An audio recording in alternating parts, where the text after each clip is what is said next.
Colour जो होता है तो कैसा होता है, लाल होता है। ठीक है, यानी कि जब आयरन धातु ऑक्सीजन से क्रिया करती है तो फिर इसके बाद क्या आप लोगों ने पढ़ा होगा कि एक जंग बना देती है। क्या बना देती है, जंग। और आप लोगों ने वैसे भी देखा होगा जंग का कलर कैसा होता है, लाल, ब्लड जैसा होता है ना।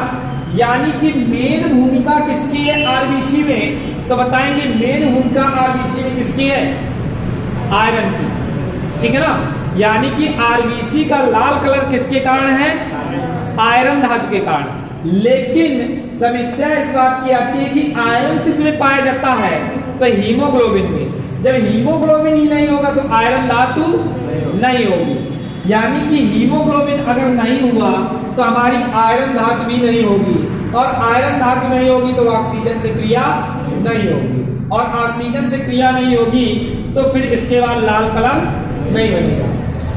इसलिए हम लोग बोल देते हैं कि हीमोग्लोबिन के कारण क्या होता है, रक्त का कलर लाल होता है। बात समझ में आ गई। यानी हीमोग्लोबिन के कारण रक्त का कलर लाल तो होता है, लेकिन हीमोग्लोबिन का कलर कैसा होता है।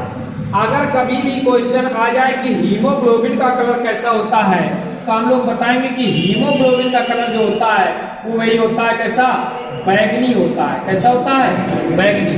तो हीमोग्लोबिन का कलर बैगनी, लेकिन हीमोग्लोबिन के कारण रक्त का कलर लाल। क्यों, क्योंकि हीमोग्लोबिन में पाई जाती है आयरन धातु। ठीक है, बात समझ में आ गई।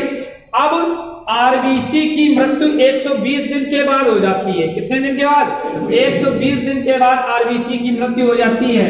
120 दिन बाद आरबीसी कहां पर मरती है, तो बताएंगे प्लीहा पर। कहां पर मर जाती है, प्लीहा पर। प्लीहा को ही हम लोग तिल्ली कहते हैं। क्या कहते हैं भाई, तिल्ली। तो इसी को हम लोग तिल्ली कहते हैं, और इसी को स्प्लीन कहते हैं। क्या कहते हैं, स्प्लीन। अब बताइए जहां पर कोई व्यक्ति दफनाया जाता है उसे क्या कहते हैं, कब्रिस्तान। अब यहाँ पर जितनी भी आरबीसी है तो कहां पर दफन हो रही है, प्लीहा पर। इसीलिए प्लीहा को क्या कह देते हैं, आरबीसी का कब्रिस्तान। प्लीहा को क्या कह देते हैं, आरबीसी का कब्रिस्तान।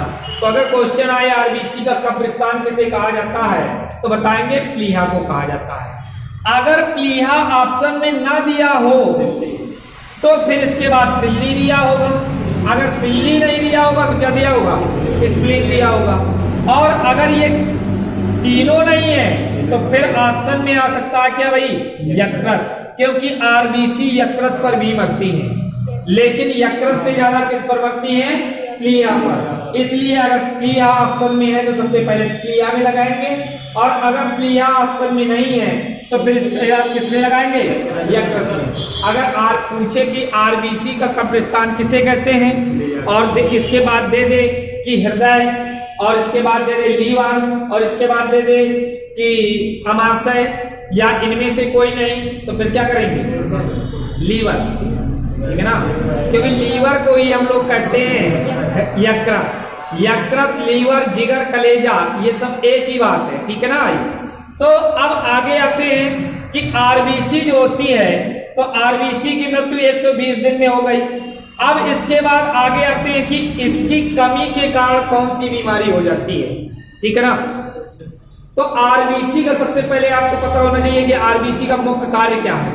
तो आरबीसी का जो मुख्य कार्य होता है, तो आरबीसी का मुख्य कार्य श्वसन करना है, यानी कि ऑक्सीजन का परिवहन करना, ऑक्सीजन को अंदर ले जाना, और इसके बाद कार्बन डाइऑक्साइड को बाहर निकालना। ये काम किसका है, आरबीसी यानी कि हीमोग्लोबिन का। ठीक है ना।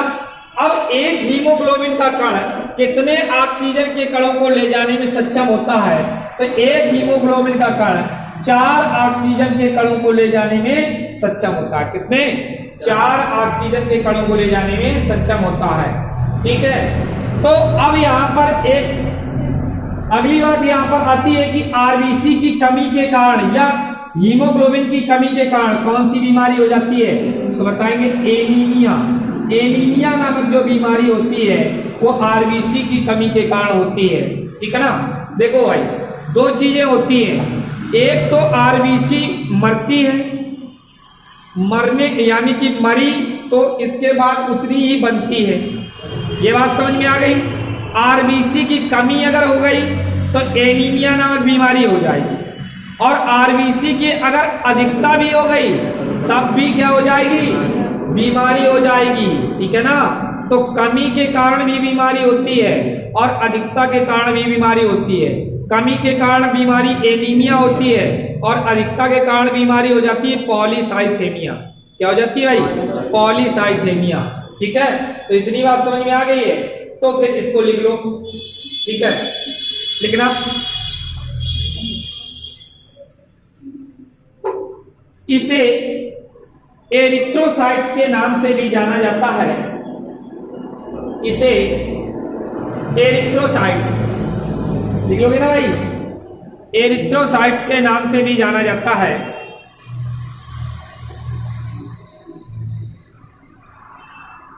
आगे लिख लेना।